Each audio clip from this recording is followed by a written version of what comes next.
Welcome to the final episode of Mol België Season 13 Recaps from Reality TV Warriors. My name's Michael Harmstone. Not joining us for the third time on the trot is the Canadian who isn't even here to accidentally win things, Logan Saunders.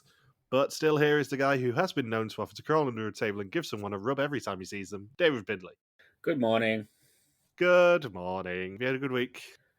Yeah, it's been pretty good. Like I'm on annual leave now, so when I was at work, I was like just sort of turn up, do the job, get out, sort of thing. So I didn't really care what was going on. Are you all packed for your trip? Absolutely not. Good. I'm glad to hear it. Yeah. I am for my 1 day away with work this week, but that's only because I'm going to have to edit this tomorrow. Oh. Because I don't want to be taking this with me to the work retreat and then not doing any of it and panicking on Thursday. Yeah. Have you any idea where Saunders is as well? I don't. I'm sorry. Haven't heard from him since last week. Yeah, he's been very incommunicado. I was saying to you before we started recording, I have genuinely messaged him to go, are you going to send us any voice notes this week? We didn't actually discuss this for the reunion, but are you going to send us any voice notes? We'll find out at the end of the episode whether he sent us any voice notes. He hasn't got back to me yet. He's seen it, but he's ignored it because he's an ignorant little sod. Of course he has. The thing that I did forget to mention last week in the haste of recording was there is a Logan Saunders themed story I can tell you, which is that when I was packing the hotel room last Monday morning, I opened the curtains because his bed was nearest to the curtains and he'd closed them, and he had left a pair of socks. Oh.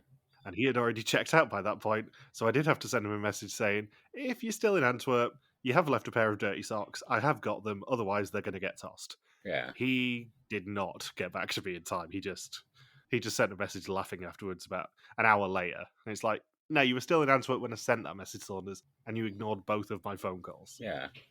And you can't really mail them to Vernon because then you'd end up on a watch list. Well, exactly.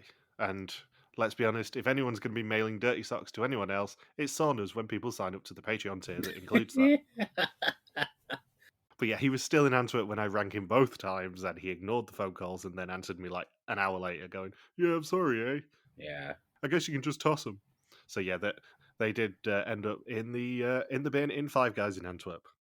Look, honestly, who hasn't ended up in Five Guys in Antwerp? I set them up, you knock them down. The other major thing this weekend was Eurovision. Not a vintage year. I don't watch it every year. No. I was kind of slightly dragged along to a Eurovision party this year, and I regretted it when I realised that there is so much filler in that television programme. Yeah, like I haven't watched this year yet because, well, you know why. But like I saw maybe 10, 15 songs sort of in the lead up, and I think I liked maybe 2 of them. Yeah, of the 26 that were performed, there were like maybe 3 that I enjoyed. Yeah. And one of those got like 2 points from the public vote. I enjoyed the Swedish one as basically, we're not trying anymore, let's send Swedish Elvis. Yep. Was there anyone else I really enjoyed? I just thought a lot of the songs were boring more than anything. I feel like you would have liked Finland. Which one was Finland? Finland was the blonde lady in the dominatrix gear sitting on the giant microphone. Oh, yeah, she was the one with the ejaculating microphone, wasn't she? Yeah. The people I was with enjoyed that more than I did, Yeah. I think. It was just weird. It was weird even by Eurovision standards. I do think it's funny that like Finland was so shit for so long, and then suddenly, like the last 4 years, somehow the least memorable one is Pennywise but emo. Yeah. There were a lot of technically very good songs, just technically very boring songs. Yeah. Which then led to a lot of discrepancies between the public vote and the jury vote, which was hilarious. Oh, yeah. It always is. And I know you saw this over the weekend because you alerted me to it, but Yep. Papa Bear's Gilda Costa mentioned us in Het Newsblad. Which isn't the first time that we've been mentioned in Het Newsblad, but it is the first time since Vietnam. Oh. During the press room of Vietnam, as I love to tell on quiz shows, we were a little bit of a tourist attraction in that press room. Yeah. And we did get interviewed for Het Newsblad and other publications, I believe. Huh. But I'm pretty sure we got at least a passing mention in Het Newsblad in Vietnam's finale. It's okay. I don't feel left out at all. Yeah, no one cares about the Australian part of this. God, no. Technically, Papa Bear was talking about people in the press room, I think. Yeah. He said something like a Brit and a Canadian come over every year. Yeah, no, that's right. When you start coming over, he'll start mentioning you. Anything else for the preamble? No. Cool. So, previously, 10 strangers flew to the Land of Smiles in the hopes of becoming new best friends, but one of them was there to spread misfortune. Along the way, 7 of them fell, leaving just Alexi, Michelle, and Sarah. At a high flying assignment to avoid eating spicy peppers, Michelle was let down by the others, but was the only one who ploughed through to earn them any money. The moles set the stakes for the final assignment and offered a €12,000 swing, but lost their gamble and left the group with the highest pot in years. After the final test, Alexi was left standing as the winner, while Sarah emerged through the fog as the 13th mole. I do love that out of the final 3, Alexi won the money, but Michelle won a new favourite podcast, so somehow Sarah is the real loser here. Yeah, she didn't even put her foot down and say, I want to speak to the English and the Canadian guy who I've heard so much about in Het Nieuwsblad. I mean, Michelle and Alexi have both followed us in the last week. So there's a non-zero chance that one or both of them is going to be listening to this podcast, and keen to hear your thoughts on their existence. Welcome, new followers. I'm sorry for everything you're about to experience. We're sorry for the horse jokes. Well. Or are we? Nay. So we open with the final selection interviews, and Sarah being surprised by Gilles walking through the hidden door that he walks through every year and being offered the role of a lifetime. Do we think that set is just sitting there during the off-season, or do they reassemble it every year? Well, I think as a bit of a peek behind the curtain, I think the network is based there, which is why they do it there. That makes sense. So it's an industrial estate near Vilvoorde where Brussels Airport is. Yep. And I think that's where Café de Mol used to film, at least, if not still does. Because when Van Boel was coming to the Vietnam finale, he did Café de Mol live, then had to get a bike from Vilvoorde, a motorbike courier, from Vilvoorde all the way to Kinepolis to then be at the party, I think. So I'm pretty sure there is at least some sort of network presence at Vilvoorde. I'm assuming that they just kind of change one of the meeting rooms up or something to do this, and it just uses the existing fittings, but I don't know for certain. So it's basically like Belgian Hilversum. It's Vilversum. Yeah, but that's why there is always so much Vilvoorde presence in these shows, I think, is because basically the network is based there. That makes sense. And they can kind of operate out of that area. Plus, it's right by Brussels Airport, like literally down the road. Makes sense. So it's a week ago in Lierre at L'Avenir site and Estivo, and everyone is reuniting. Paz and Luciana walking together and are super awkward with their walk, so I'm going to assume that they had to refilm that a fair few times. Yeah. It made me laugh how blatantly awkward they were at walking towards a camera. Like, I love both of them, don't get me wrong, but it just really, really tickled me that neither of them could walk towards a camera naturally. I mean, based on the way the Who Suspects Who saying this season will end up going, I wouldn't be surprised if they got lost. Yeah. Or if Pedro just thought that one of them was sabotaging the walk. Everyone goes in normally, apart from Nimrod, obviously, who rides his bike again. I mentioned this last week, but he rode his bike to Kinepolis as well. Maybe it's just his thing. Maybe. And everyone watches the final episode together, and Hilda cries when Alexi is revealed as the winner. And we also find out immediately that Pedro suspected every woman apart from Sarah. And, thought he was exaggerating, and it turns out, nope. I know we're going to discuss a lot of this in a few minutes, but wow, Pedro was a godsend for this show. Yeah. Never have we had such a wrong candidate continually. I don't even get how you can be that wrong. Well, this is the argument about whether advantages are actually disadvantageous, because Pedro never really saw an accurate green screen. Yeah. Because he knew which chair to deactivate in episode 1, and then pretty much from every execution onwards, he had either Pass Ragan or a Vrijstelling. He never really saw a green screen or an accurately coloured screen until he went home. Yeah. Because there was like 3 or 4 tests where he had some sort of personal advantage. And Sarah prepared for the first challenge especially, knowing that she needed the case in the game, and Gilles knocked on her door the day before while she wasn't wearing any clothes. No other show would put that scene in. They would just cut to him actually going into the hotel room the day before, but nope. This show just embraces the awkward. Yeah. Like, I'm pretty sure, like, half the reason that they left it in is because Gilles' reaction was just hilarious. Yeah, half of these reunions are just taking the piss out of Jill, and it's wonderful. It's what we all deserve. Yeah. And she says she tagged Hilda to guarantee half the money on the dancing and then relied on being worse than the professionals to bankrupt them, as I said last week. See, I did understand some of the Dutch that I heard. Go me! In Pattaya, she used a dictaphone with Thai phrases on it to sabotage the staircase challenge, but then realised everyone's a tourist and did not understand Thai. Mm-hmm. At the elephant challenge, she switched the 50 centimetre rope that her and Alexei had to use for a 40 centimetre one, so they would always be inaccurate measurements. And as predicted, she did know which case the exemption was in at Ayataya by what Gilles said, which I did say at the time, so I'm taking some credit for that. Yeah. Do we think when they told her that turning out the lights in the elevator tower turned out to not be doable, do you think that was code for making people climb stairwells in the dark 35 floors up is an OH&S nightmare? Yes, I think so. I think there were certain things that Sarah was maybe reined in on a little bit. Yeah. And also, I love them spending about 5 minutes of this reunion going, yeah, if the case hadn't got in episode 1, we never would have brought it back. And it's like, nonsense, of course you would. Because there was No. an entire challenge built upon it at the end of the season. Yeah. There is not a chance in hell that case would not have come back in episode 2, and then episode 3, and then episode 4 as some sort of temptation until someone said yes. Yeah. It would have probably been what Hilda got tempted with on the train. Absolutely. It would have been, you can look in your own case, but also the mole's case is going to be brought into play if you do. Because that's the logical place for it to be as well. Yeah.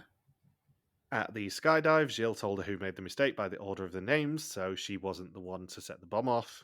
And she didn't do the maths with Michelle on the bus, but she did keep talking in her ear to distract her, and then found out afterwards that Michelle has dyscalculia. She bought a balloon for Else, which was the balloon that I mentioned last week that Else left the car with at the finale. In her initial interview, she said she'd always take personal advantages, and as Mole, you want to be as true to yourself as possible, so she did the same as Mole. And it wasn't the plan for her to be the closest at the half dinner, she won it entirely by accident. And she did write the phrase Ich bin der Mole herself, but deliberately messed with her own handwriting. I still think Nimrod got screwed during that meal. Yeah. There's a few of these sabotages that I get it on the surface of it as to how they are good sabotages, but I'm not sure they're entirely in the spirit of the show in the way that a lot of the sabotages tend to be. Yeah.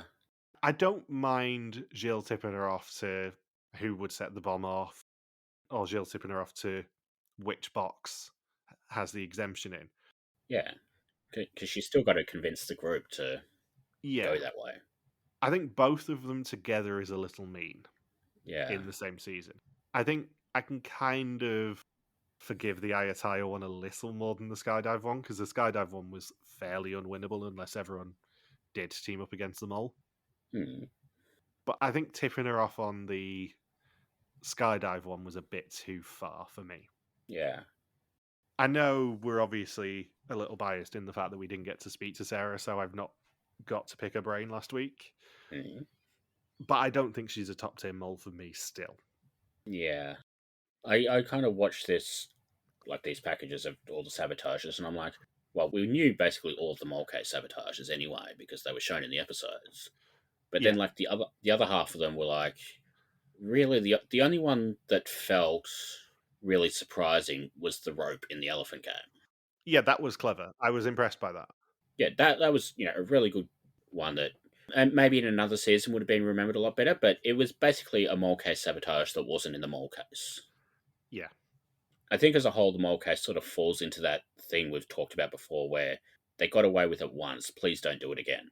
Yeah, I think Sarah basically said, I think it was to Michelle and Alexei when they were chatting about it, that the mole case was an advantage and a hindrance for her. Yeah. Because a lot of the mole case sabotages were a bit more risky than a mole would normally play.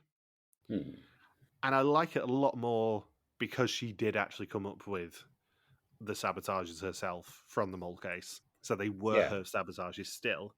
And she got pushback from production on some of the things she was allowed to do and wasn't allowed to do, which is great. But the problem as a viewer with something like the mole case, in hindsight, is it tips us off to, a lot of the stuff that the mole did, which then lessens the impact of a reveal scene in the Yeah. reunion. Because the reunion, as I said last week, is a lot about the mole themselves, and the finale is a lot about the winner themselves. Mm. But it kind of dampens the impact of all the stuff that the mole gets to reveal at the reunion when we know half of the stuff. Yeah. And I think, especially the sabotages that we saw that weren't in the mole case, the only good one really is the rope. Mm. And a lot of them fall into the category of production holding her hand a little bit and giving her a bit too much of an advantage, Yeah. which isn't necessarily in the spirit of the stuff that they like to do. Mm. Usually they have one of them like that, like with the Jeffrey Memorial briefcase game. Yeah. But we have two back-to-back revealed, and it kind of it lessens the mole a little bit for me. It's more of a Vidum thing, that. Yeah. It felt like they sort of let her do her own thing with the mole case, and then the rest of it was sort of a very Vidum hand-holding situation. It kind of felt like two different shows a little bit. Yeah, and someone also pointed out on Discord that usually we don't see them pick the mole in the same breath that they say you're on the show. Usually they give them a few days of you're on the show and also can you come in for another meeting? Wink, wink, nudge, nudge. Whereas with Sarah, they did both at the same time, which, Yeah. yeah, I don't know. I wonder if maybe like they knew she had like a scheduling issue or something, and they couldn't do them separate days. Yeah, or maybe she was just not the first choice. Yeah. Maybe it wasn't necessarily someone in this cast who said no, Mm. but maybe they had someone drop out who was originally going to be the mole. Ah. Because I think they usually secure the mole and then do the rest of the contestant interviews, I think, Yeah. from what we've heard. Whereas it all seemed to be about the same time this time. Mm. So I don't know, there's just something a bit odd there. Yeah. I think Sarah is a good mole, not necessarily a great mole. Yeah. And I think, Well, even comparing it to Senna last year, even in my heart of hearts, I was still torn between Mikhail and Senna. Like, I yeah. went for Mikhail in the end, but I knew that there was a strong chance it could be Senna. And it was the Mm. same with Michelle and Sarah this year. But I think Sarah was less of a surprising mole in the end than Senna. Yeah. Because even though I'd kind of clocked on to Senna being a bit suspicious, there was still stuff that he did where I'm like, holy shit, that's really clever. Yeah. Whereas I'm not sure there's as much stuff with Sarah. Yeah. I think, like we were saying last week, about how, the mole case is a nice idea, but kind of feels like the mole sort of playing it a little bit safe, the same sort of way that everyone did. And I do think now that we're looking at this, I do think that's basically what happened. But it's not like she really had a lot of chance to go off and do her own thing this season. And like that could have just been partly because of the production issues that we know had happened in Thailand as well. Yeah, I think it's not necessarily a bad thing that I don't think she's a great mole. I just think she's a good one.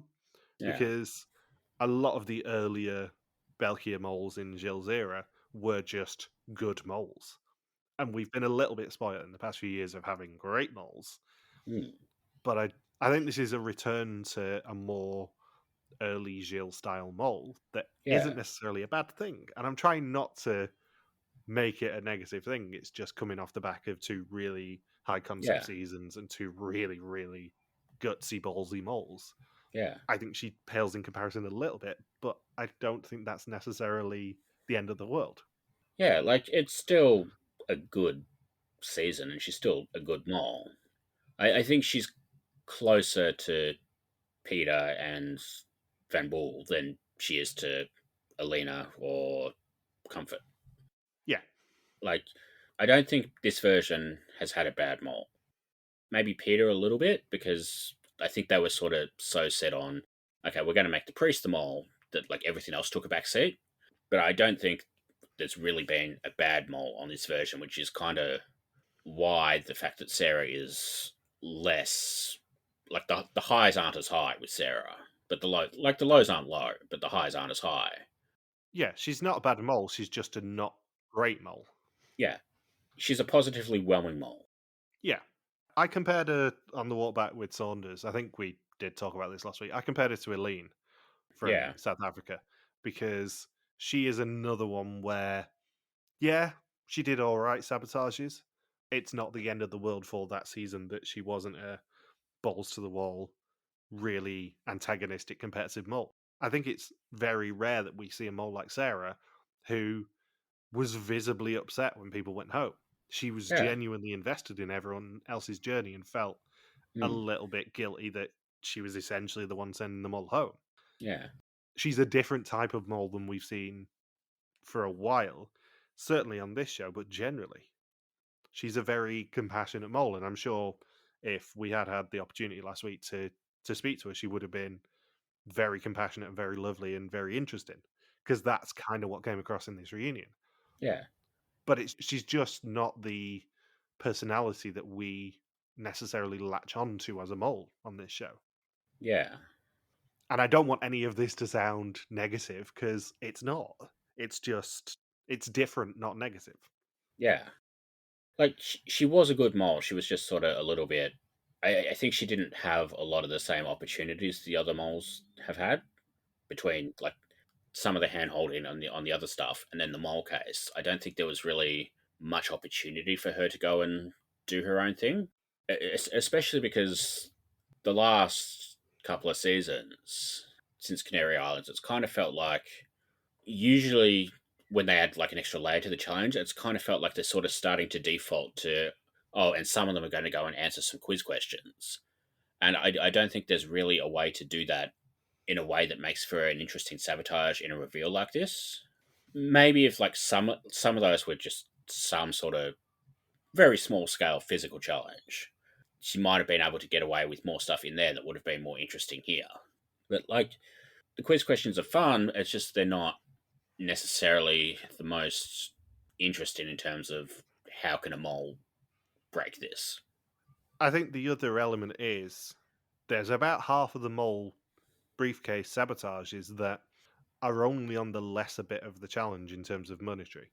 Yeah, So you have the smile helmet, you have the petrol station, the dancing.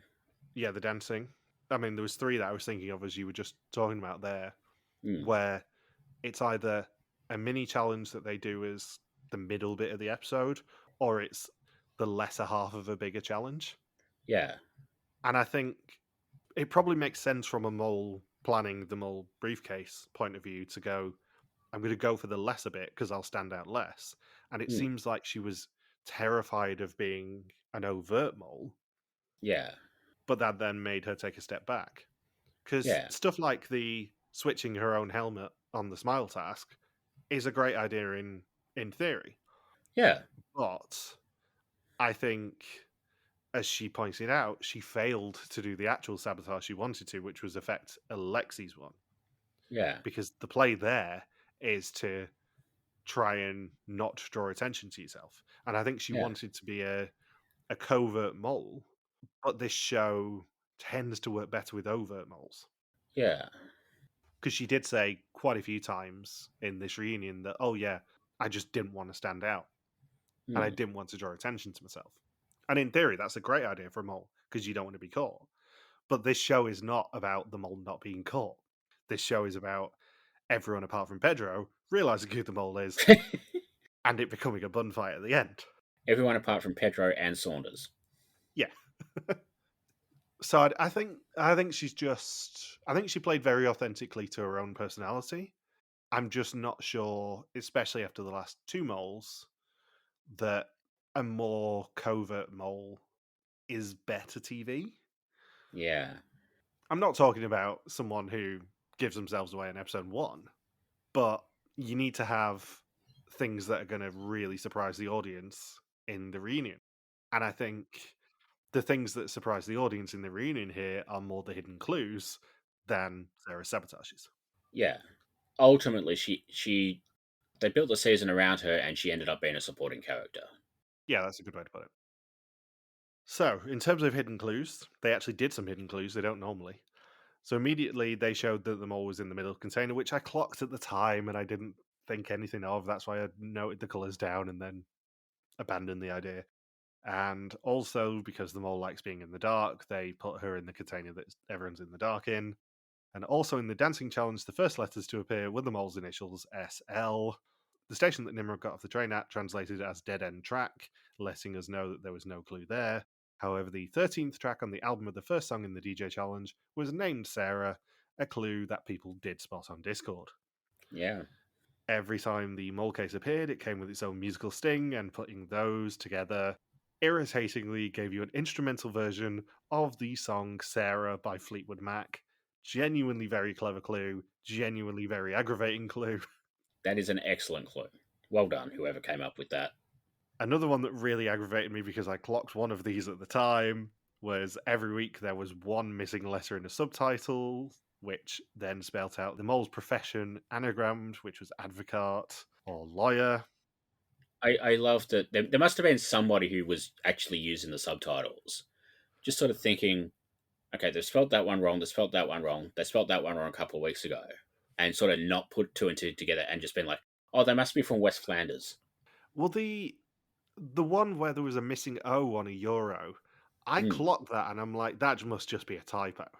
Yeah. So when this came up, because I didn't know anything about it, I'm like, holy shit, I was there. This is so frustrating. The other one that was actually clocked last week, and I did have it in my notes to mention and then completely forgot. So I think it was Jason who ended up mentioning this on Discord. But every time that Gilles said goodbye to someone, the last word were, "Here is a mole named Sarah."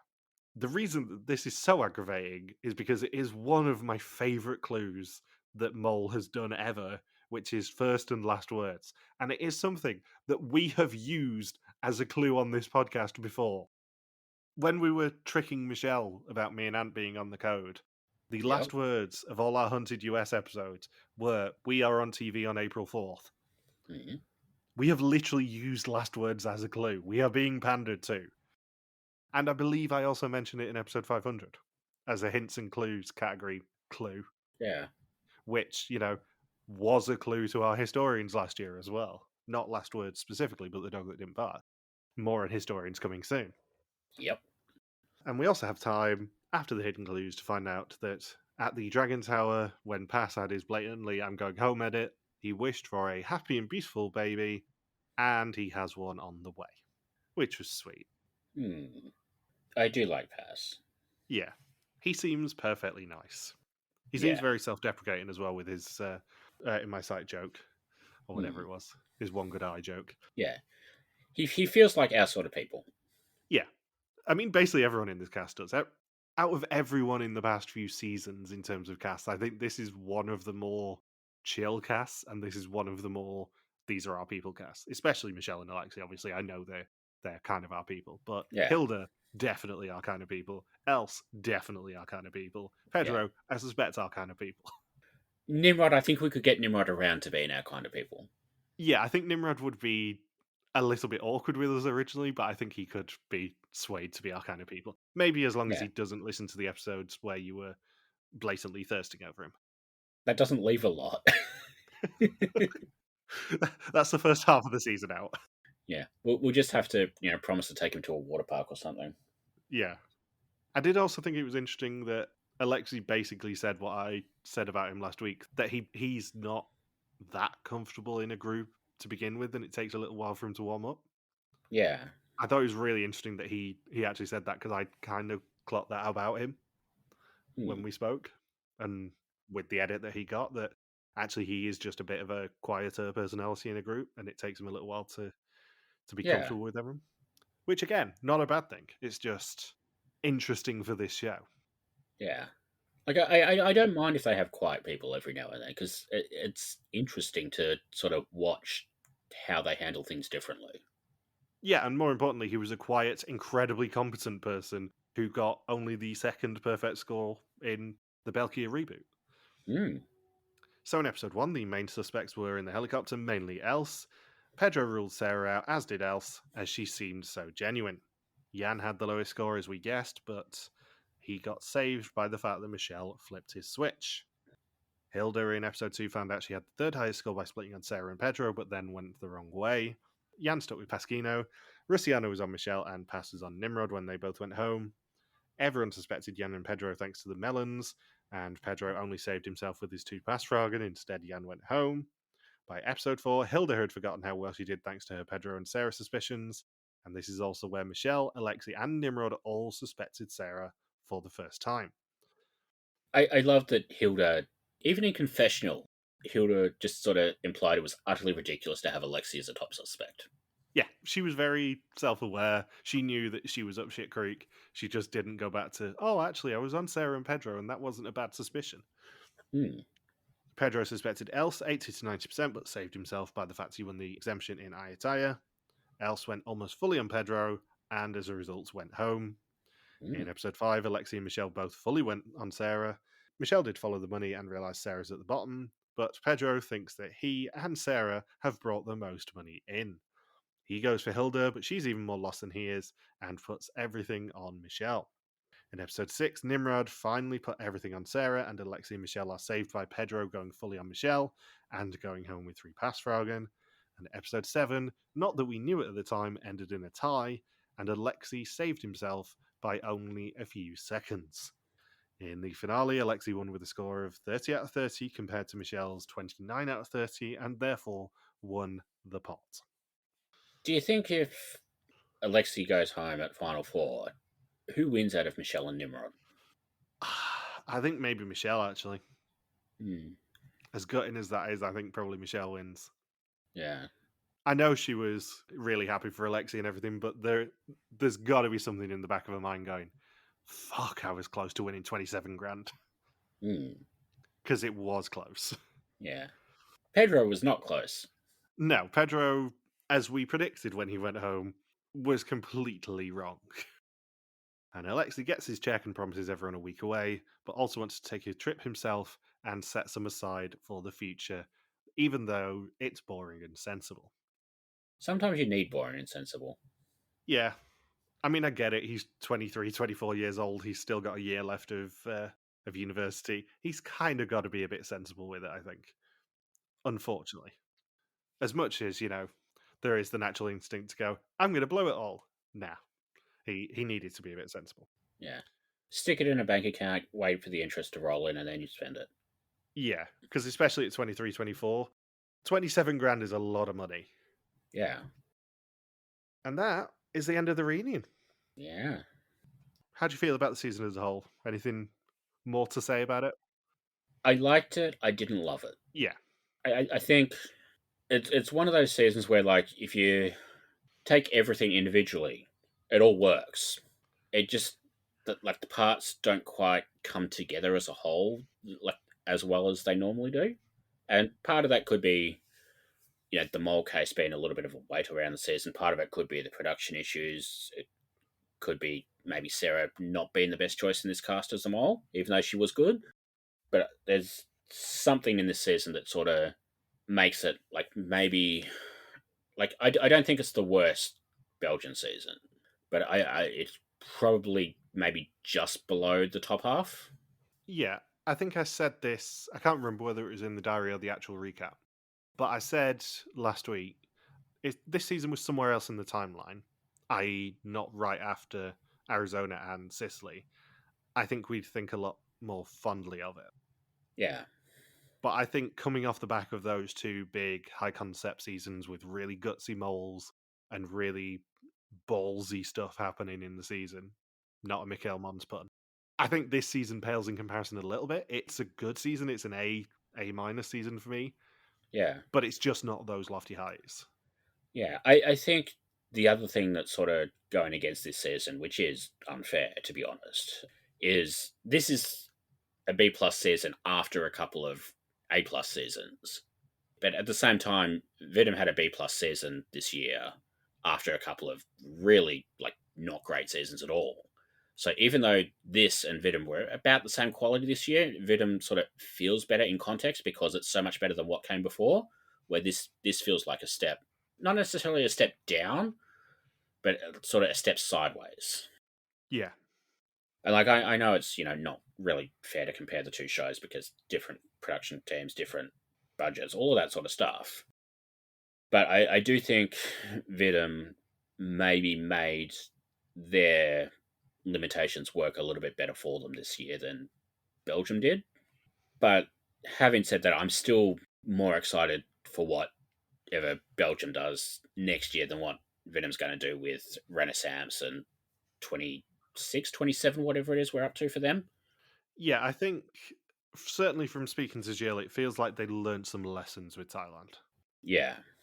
And whether that is not even making it more high concept, but certainly Hmm. making the location a lot more a part of the season, which was a bit lacking this season, especially by Yeah. their own standards. They're usually really good at integrating the location, and Yeah. I don't know whether it's because it wasn't safe for them to drive or stuff Hmm. like that. It felt different. And different's not necessarily a bad thing. No. This is still a solidly good season. Yeah. It's just come off the back of two solidly great ones.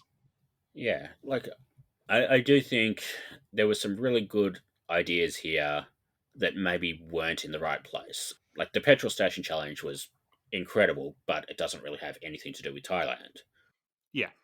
The Batman House challenge was really fun, but it was basically the same thing as the lottery. The only difference is, one of them was the person who gets it is done by chance. The other one is they have to like opt in.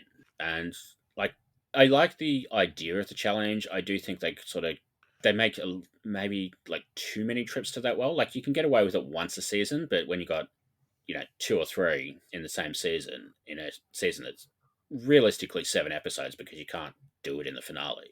I do think maybe a bit less of that challenge for a year or two would be nice. Yeah, I think this season will probably age fairly well. Yeah. I think when we're a little bit further in the timeline, assuming we come back next year, obviously, I think we'll look back at this one a lot more fondly because, like, there's a lot of good stuff. Mainly Hilda. Let's be honest. Hilda's going to be the memorable bit of this season, I think. Hmm. But I just don't think in the short term. In the short term, it suffers from where it is placed in the timeline. I think. Yeah, like there's not really anything bad about the season. It's just, we've had two really great seasons. Even Canary Islands, for all of its issues, was fascinating, and like I think that sort of is underrated because a lot of those challenges are really really fun. And then you got Germany and Greece and Vietnam before that. I think this is the first sort of just above average season for a little while. But when you're a show that's this good, just above average is also just below average, if that makes sense. Also, Gilles got waxed.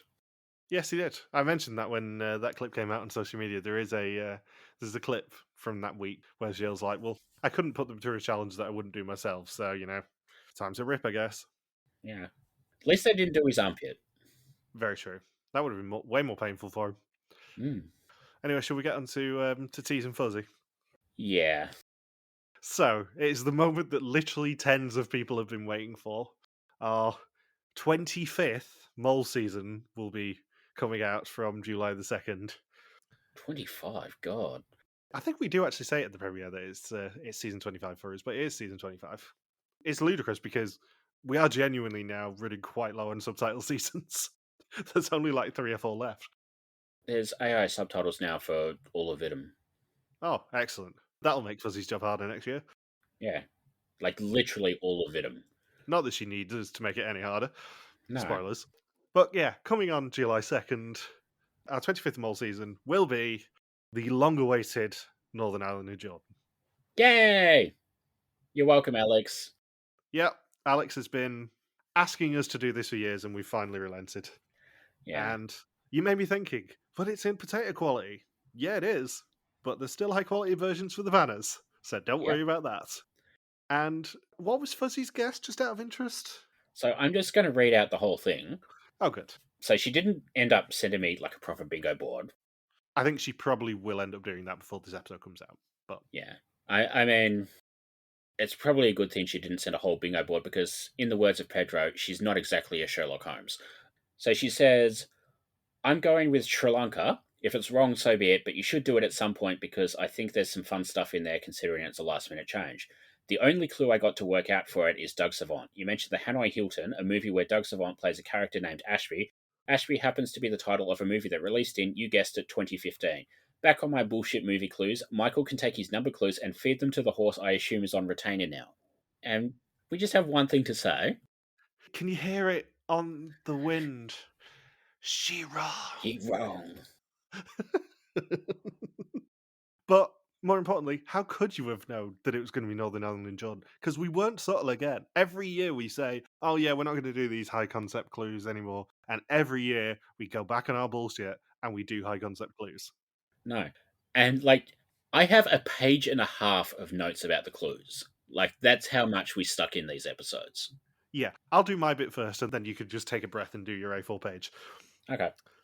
So, firstly, I'll answer my clue from a few weeks ago when Fuzzy finally got bingo after I promised her that she could get a clue regardless of whether she got bingo or not.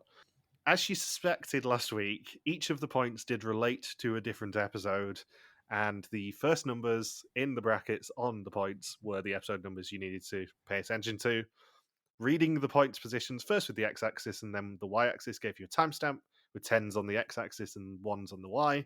The second number in brackets gave you the number of seconds, and if you went to each of those timestamps in the episodes of this season, you'll find the following words or phrases: the curse of, goes to town, the trouble with, rides again, Merry Christmas, in room 426. And can I point out, the mole was genuinely in room 426, or Jill was, and when that was revealed and me knowing that this was going to be the clue that week, I had to stop watching the episode because I was laughing so hard because it was just a gift from heaven.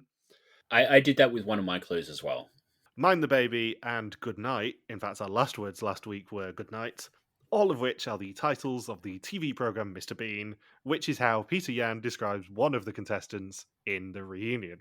In addition to this, there were 3 Instagram stories that I posted from Antwerp where I spoke and said a number in each. I said Antwerp 1 is in you, T minus 2 hours, and 10 candidates. And if you add those numbers together, you make the number 9. And also, just for Fuzzy, the phrase Happy Groundhog Day, Daniel Peak appeared in 9 episodes. And of course, it was question number 9. And that was on Fuzzy's Historians Bingo board last year. And I did say to Bindles and Saunders when we'd finished recording last year's reunion episode, I'm totally going to use that next year. And what do you know? I did. You're welcome, Fuzzy. Also, happy Groundhog Day to Daniel Peak. We haven't done it for a little while. Yeah, we've not did it for a few weeks, mainly because we didn't need to. But yeah, there were 9 Groundhog Days this year, Fuzzy, I'm afraid. So, in episode 5 of our Vietnam coverage, we compared the Angkor Wat photography challenge to the Petra photography challenge by doing the vague sort of Logan hasn't seen this season yet commentary that we always do. And then later, after we'd mentioned that we'd started doing historians, the elephant rope measurement this season was compared to a similar challenge in Jordan specifically, implying that Logan had been watching the season. Yeah, and can I also point out, in the photography challenge, the final 4, we deliberately skirted around the fact that another season had done that exact challenge because it was the Petra challenge. Yeah, so like you could have known from that. You could have also known from like in the same episode, I ended the episode with a quote from Ulrich Johnson about people who do celebrity reality shows being expected to dance because we were talking about Nora, basically skipping out of the Apsara dance for religious reasons. That quote was from the 6th season of Celebrity Big Brother, which aired at the same time as Vidum 9. Could have known from that. A couple of other challenges from that season have been explicitly sort of hinted at throughout our coverage of Belgium. We had the Titanic reference in relation to the Dragon Boat Challenge, because half of the Northern Ireland challenges are based around the Titanic. If this episode had aired last week, we probably would have made something about Beethoven's Fifth, turning up in the Who Suspects Who sequence. The packet of mediocre paprika chips from a couple of weeks ago, being from New Zealand, was a reference to the supermarket challenge where the whole goal is find things from specific countries. And last week's Where in the World is Logan Saunders, stating that he'd received 32 years in jail, when in the board game challenge in Jordan, 32 is the number of the space where the jail cell is. And we did make a couple of sort of offhand references to Game of the Goose, which that challenge was based on as well, but we were not subtle about all of this. And, much like this show being proud of hiding a clue in the opening seconds of the season, we also did that in episode 1 of Vidden this year, knowing that Michael had a long-winded story about Stephen Fry correctly calling him pusillanimous, I rattled off a list of basically events that happened to me while we were off between seasons and told you to fill in the blanks sort of only connect style. The number of items in that list, 9. In fact, we can go one better. At the end of last year's Historians, and again 1 week this year, and earlier this episode, we're discussing Five Guys. I posted a couple of photos in the Bindles Bar Discord to mock Fuzzy for repeatedly failing to win at her little game of bingo. But there's only 3 guys on this podcast, so who are the other 2? Well, we have an answer for that too. Because in episode 3 of Vidden this year, I specifically connected it to Fuzzy by stating that Logan's fake suspicions that week should have been her and the 2 Jordans. And that's not the only time the 2 Jordans were a clue, by the way. Because in episode 7, I made a joke about them doing the ping pong challenge in Mexico and dumping thousands and thousands of avocados on people. And the most common type of avocado, Haas. Okay, our favourite Jordan. Yeah, we love you, Jordan. 4 times in the last few weeks, I've given vague hints at events that sort of happened on the 28th of October. We've had the framing of Jean's elimination as a scene from Gulliver's Travels, which was published 28th of October 1726. The Forbidden City being a possible landmark to use for Beijing to turn up in the satellite quiz, because the Forbidden City was completed on 28th of October 1420. Gilles having to select a new Pope name, because the most common Pope name is John, and the last Pope John was elected on the 28th of October 1958. And a comment about Matthew Perry, who died on the 28th of October 2023. And why that date? Well, in episode 1 of Thailand, Logan and I riffed on other things Gilles could rattle off to follow up on reciting the full Thai name of Bangkok, with a joke about the periodic table. And if you look at the elements 28 and 10 on the table, which were nickel and neon, both of which we also mentioned multiple times during the season, the chemical symbols for those elements spell out the future. Ni for nickel, Ne for neon. Nine. She's going to hate us. Yep. These are some of the most evil clues we've done. Oh, just wait for it. Yeah, there's some of these where I'm going, shit, we did do that. I forgot about that. Yep. A couple of weeks ago, I basically spent the entire week just sort of going back through the podcast and just, because I forgot half of these clues. Yeah. Next year, we probably do need to actually make a running tally of these things. Yeah. Make our lives easier. And now we get to Doug Savant for real. So it wasn't about Sri Lanka? No, strange. I gave, as we've already discussed, I gave the explicit clue Doug Savant for Fuzzy and others, mostly Fuzzy, to overthink. Looking up his credits, as Fuzzy did, was the right thing to do, but it was only the first step in the puzzle, and you were told there were multiple steps. First, you had to notice that in his career, there are a lot of shows that use acronyms in the titles, like CSI, NCIS, like all of those sort of things. And had Fuzzy won the easy clue by getting a 3x3 grid of correct squares on the bingo board, 3x3 also being a clue on its own, by the way, you would have been told to look at the long and short of it. Among the shows he appeared in are 2 shows whose credits featured the show's full names in a logo that used like giant letters as like the title card. So you had Melrose Place, whose logo is basically the Melrose Place beneath a giant M and a giant P, and the X-Files, which is a giant X. And we thought that might have been a little bit too hard, but so we also mentioned the X-Files a couple of times as well, with like the little boxes being named after Gillian Anderson, and I posted a scene from the X-Files in one of the Bindles Bar Discord threads for the hotel challenge in Cambodia. In episode 6 of Vidum, we make an offhand reference to like converting numbers to letters with that like A equals 1, B equals 2 code, all of that sort of stuff. And you should have gone the other way with that, because if you take the M, the P, and the X and convert them, you get the numbers 13, 16, and 24. And in 2013, 2016, and 2024, Eurovision, which we haven't really discussed this year, was hosted by Petra Mede. I had to change that clue at the last minute because I forgot she did it last year as well. So if I hadn't remembered that, you would have just had Heather Locklear and it would have been even worse. So after repeatedly failing to get the easy clue, Fuzzy was given the hard clue 202020202 and told that it may or may not be related to Doug Savant. It was, kind of, but only in the sense that he's a celebrity and it's about, I'm a celebrity, get me out of here. The clue can be broken down into the numbers 2020, 20, 20, and 2. In 2020, the UK version aired its 20th season, which lasted 20 days. And who finished second that season? Jordan North. Burnley's very own Jordan North, who's co-host on his podcast. I did actually meet during Vidum, and I'm not sure we actually mentioned it, but I met William Hanson at his book signing, and he was elegant and chic.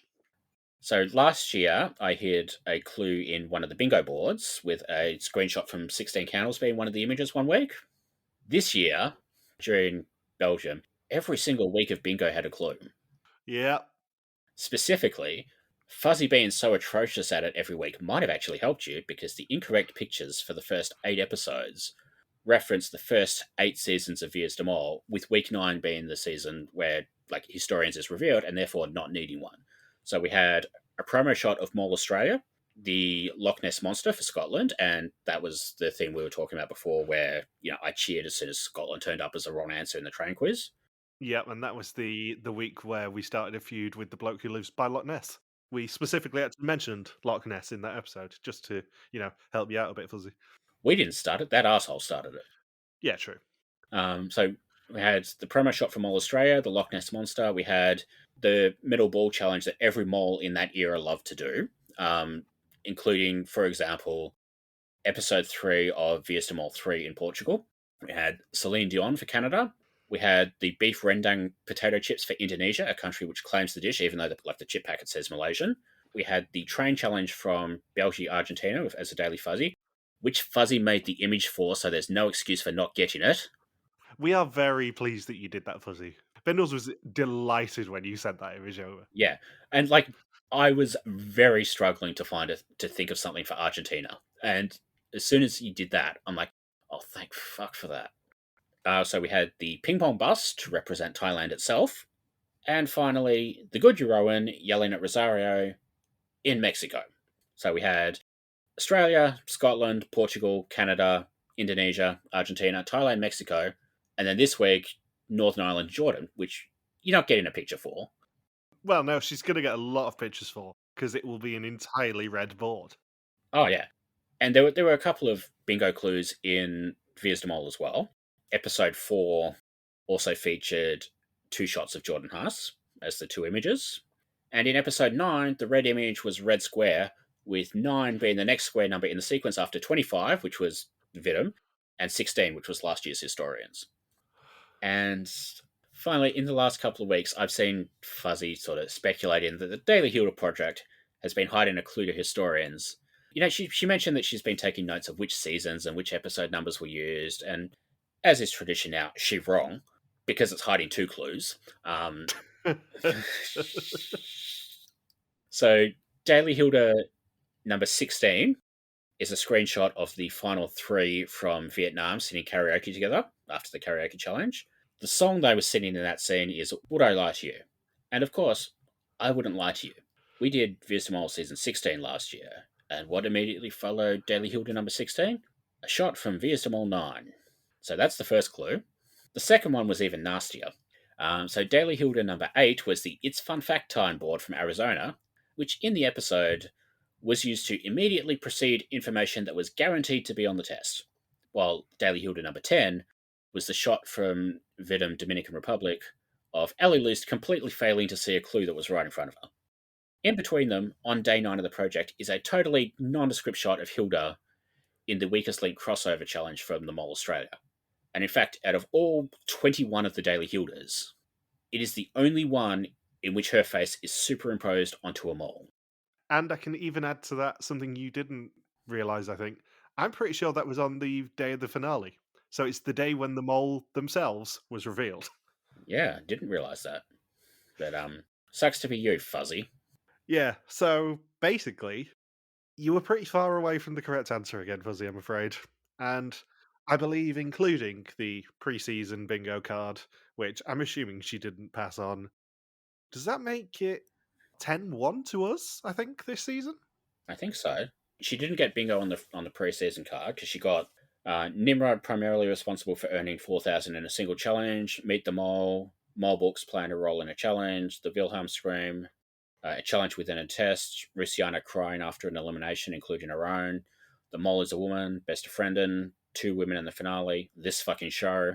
A clue about the number 13, Pad Thai in a challenge. She didn't get Hilda is the first eliminated contestant or the Mole. Good. She didn't get me winning the pool. Good. She didn't get superstitions playing a role in the challenge, because are you going to be the person who says the Thai zodiac is a superstition? No. She didn't get Giles gets away with something he shouldn't have again, because who the fuck is Giles? She didn't get Yarn being an early boot in episode 1 or 2, because he got booted in episode 3 instead. Even though he should have gone in episode 1, so that's a little bit mean for her, but, I co-sign this. She didn't get Els blaming her height for a failure in a challenge. She didn't get the first episode cliffhanger. She didn't get Michelle earning an advantage at any point during the season. And she specifically said Vrysdalen or Passfragen, so nope. She did not get Sarah is either the winner or goes home in episode 8. What a shame. She did not get Pedro getting a tattoo at some point in the season, including the reunion. She didn't get Alexis Morbook. She didn't get the pot ends up between 24 and 27,000 euros. And she definitely did not get Pasquino is a finalist. Yeah, so not a vintage year, Fuzzy. We did it, Joe. We did. We were so delighted when Fuzzy sent a message going, I think it's Sri Lanka. Yeah. I love that sort of, out of all of that, the only thing she had to go on Sri Lanka was Doug Savant out of everything. And even then, it turned out to not be relevant. And the irony is, if she'd not got bingo in the week she got bingo, she would have actually got a maybe more useful clue from me, because she would have got a grid that included the final pots of Northern Ireland Jordan to go on, just without the numbers. Yeah. Oh well. Yeah, what a shame. Are we done then? Yeah, I'm done. Excellent. In that case, thank you for listening to our Mol België Season 13 recaps all season long. We'll be back on July 2nd to begin the hunt for an old mole in Northern Ireland and Jordan. Don't forget you can contact us on pretty much every social media platform that isn't TikTok, where we are RTB Warriors, or you can email us on contact@rtbwarriors.com. You can also support us on Patreon at patreon.com/rtbwarriors, where you'll be able to get access to historians at least a week early. Depends on how quickly I edit them, but it will be at least a week early, because that is the deal for historians. Thank you, as always, to the Legion of Subtitlers. We'll see you in about 6 weeks, actually, on July 2nd. Well done to you if you got that at home. Not you, Fuzzy. And now, did Logan Saunders send us any voice notes? No.